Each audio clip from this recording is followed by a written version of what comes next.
Here are 15 asanas often recommended in the yogic tradition, with their benefits explained in the spirit of Yogananda's teachings.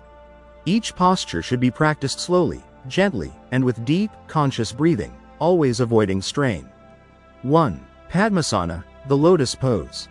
The classic meditation posture. Sitting with crossed legs and spine straight, the body becomes still, preparing the mind for deep meditation. 2. Sukhasana, the easy pose.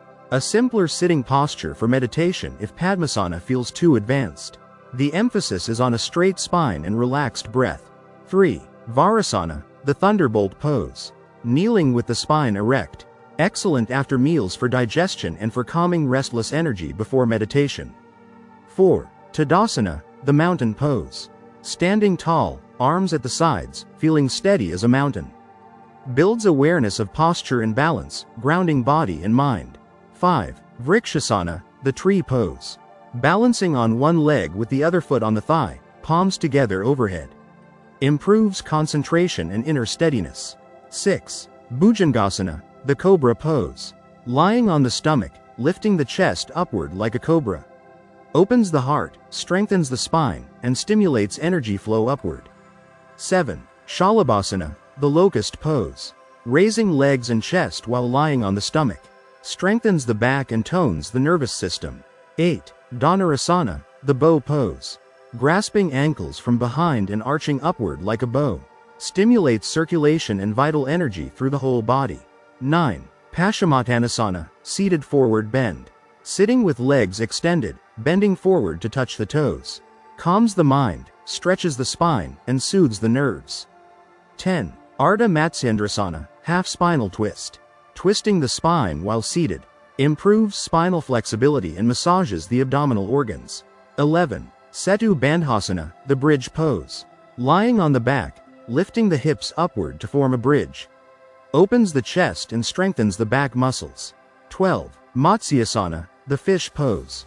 Arching the chest upward while lying on the back, head tilted back. Expands the lungs, relieves tension, and uplifts energy. 13. Ustrasana, the camel pose.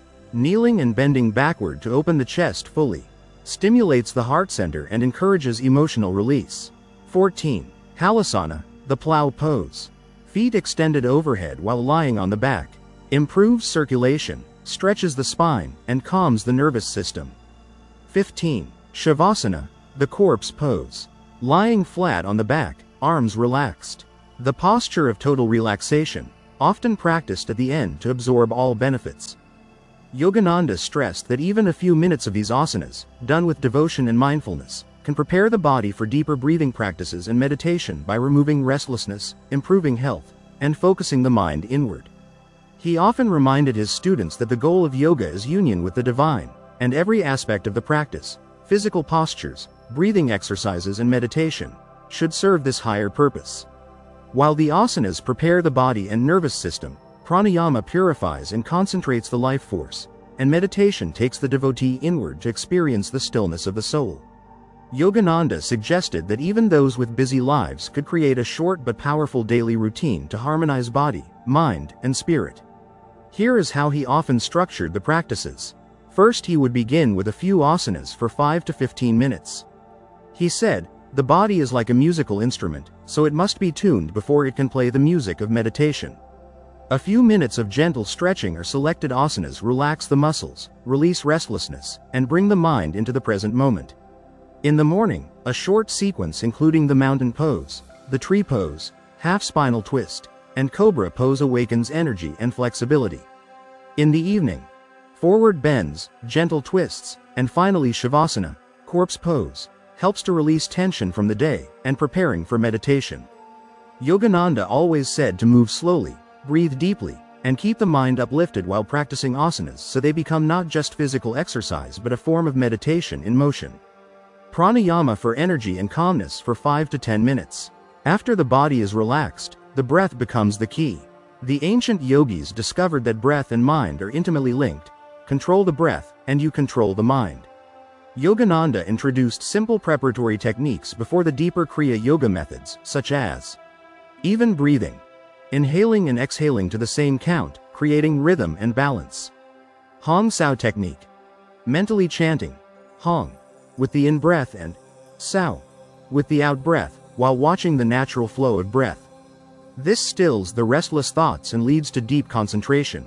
These practices calm the nervous system and gather the life energy inward, paving the way for the higher Kriya techniques learned through initiation. Meditation for divine contact for 15 to 30 minutes or more.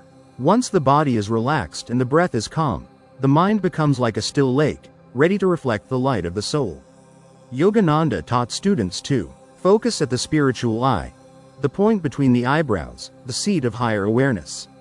Open the heart in devotion. Silently talk to God, offering love and yearning for divine presence. Enter the stillness. Go beyond words and thoughts into silent communion with Spirit. Over time, this simple daily practice leads to deep inner peace, intuitive guidance, and eventually the ecstatic states of higher yoga. As we have seen, Kriya Yoga is not just a technique, nor merely a philosophy, but a living pathway leading the seeker from restlessness to peace, from confusion to clarity, from the dream of separateness to the reality of divine union. The asanas prepare the body, the breath control methods calm the life force, and meditation opens the door to the soul's true nature. Yet Yogananda always emphasized that the final key to the spiritual journey is love, pure, selfless, divine love. Why love? Because the mind can analyze, the will can discipline, but only the heart can surrender. Without love for the divine, spiritual practices risk becoming mechanical or ego-driven. With love, even a simple prayer or breath becomes a song of the soul calling to its beloved. Yogananda often said that God is both the cosmic intelligence and the cosmic lover, waiting for the devotee's heart to open fully. As the seeker practices daily, offering each action as karma yoga, calming the body through asanas, mastering the life force through pranayama, and diving inward through meditation, a beautiful change begins to unfold. The grip of the ego slowly loosens.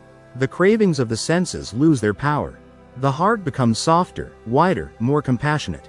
At first, the devotee may feel only a hint of peace, a passing calmness after meditation. But as the practice deepens, there come moments of expansion, as if the little self dissolves into something vast and timeless.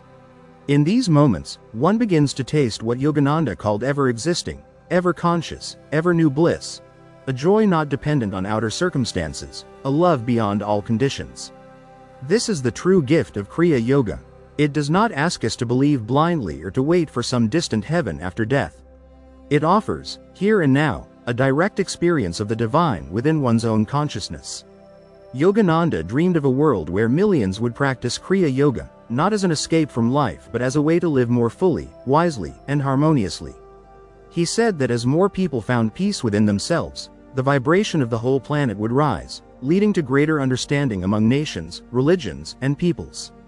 And so the journey of Kriya Yoga ends where it truly begins, in the silent, love-filled communion between the soul and the infinite spirit.